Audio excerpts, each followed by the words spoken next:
Martin Luther King Jr. was an African-American civil rights activist, desiring equality in America. He used his large following of supporters to achieve things like the Montgomery bus protest and the 1964 Civil Rights Act. Tragically, he was assassinated on April 4, 1968, while standing on the balcony of the Lorraine Motel in Memphis, Tennessee. As a result of his death, many theories began to spread, including the one I will be discussing today. This theory is centered around the idea that the government wanted to kill MLK due to his influence and the fear of his disruption of social order. Some key people in this conspiracy are James Earl Ray, the charged killer, the family of MLK, and the FBI. Overall, this theory around the MLK assassination emerged as a result of multiple significant people, including relatives and eyewitnesses, questioning the official statements surrounding King's death. This skepticism grew due to new information such as FBI documents relating the government involvement with MLK and their attempts to stop him. The main points I will be discussing are the historical origins, spread and popularization, social and political consequences, and the persistence of this theory in the U.S. history. This conspiracy emerged immediately following the original reports of the MLK assassination on April 4, 1968, since many eyewitness testimonies conflicted with the government. However, this isn't the only reason for the beginning of this theory. There were many factors that led to this. One of the largest factors is the social situation. During the time, there was still a large discrepancy between the rights and liberties of black and white people. Because of this, many people thought that the government wanted to keep whites on top, and thus they thought the government would kill MLK in order to keep white people on top. Another condition that supported this theory was King's words near the end of the 60s. According to Andrew Sussman, MLK's words suggested that he was ready to die. As a result, many people thought that he knew he would be killed.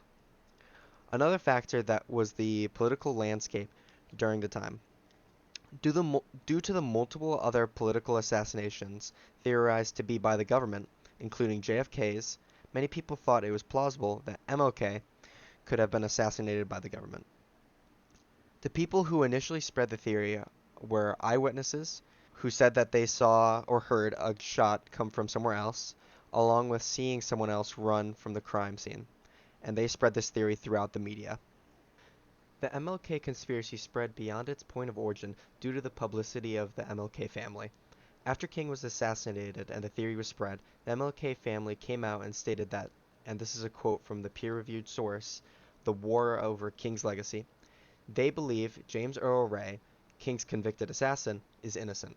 This statement caused massive uproar in America, especially the social group of the African American community.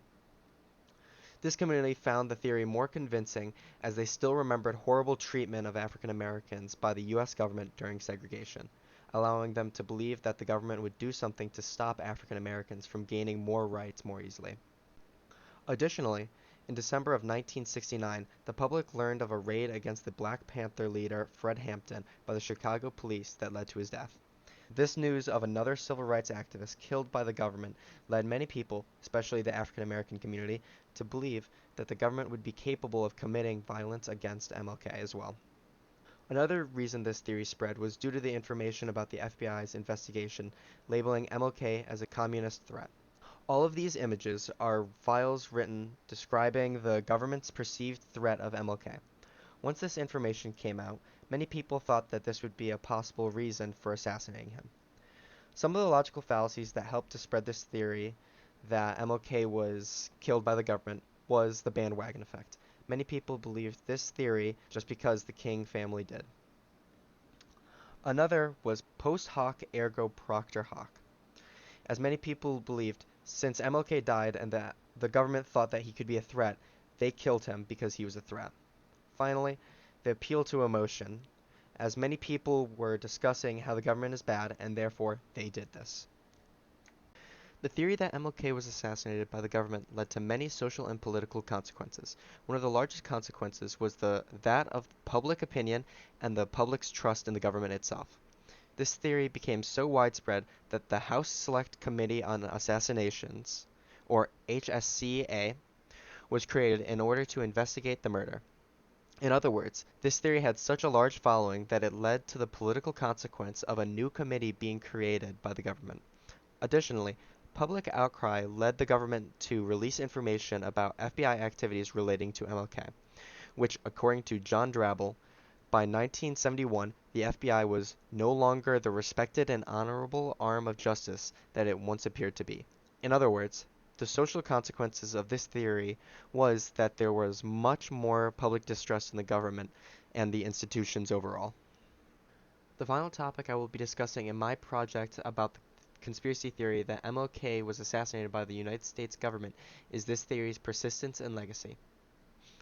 This theory has persisted for multiple reasons, mainly due to its similarities to the JFK assassination theory, which has allowed both to stay present in today's society.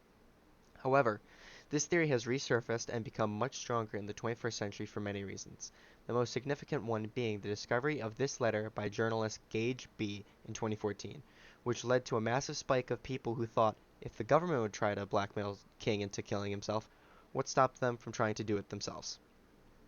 Another way the theory resurfaced was as a result of the executive order to release all files relating to MLK in 2015. The past belief the past beliefs of governmental distrust driven by the division of society as well as the actions of the government are still very present, as seen through the Free Palestine and lack of accountability in the release of the Epstein files. This conspiracy reveals that the historical memory of society relating to segregation is still very present, as this is one of the most believed conspiracy theories today. Additionally, this conspiracy helps to reveal the political culture and the disconnection between the U.S. government and its citizens today and throughout U.S. history. This is because the citizens are very willing to believe that their government would commit a heinous crime such as this. This conspiracy theory is very significant to history as it serves to reflect the immense discourse during the time, mainly relating to the subject of segregation and the government's tolerance of racism. The MLK conspiracy demonstrates the need to study conspiracy theories as a reflection of possible disconnections or issues in society. The study of conspiracy theories helps to show the feelings of the people in a different light than other historical records. Without the study of conspiracy theories, we would not be able to see a large part of the citizens' feelings.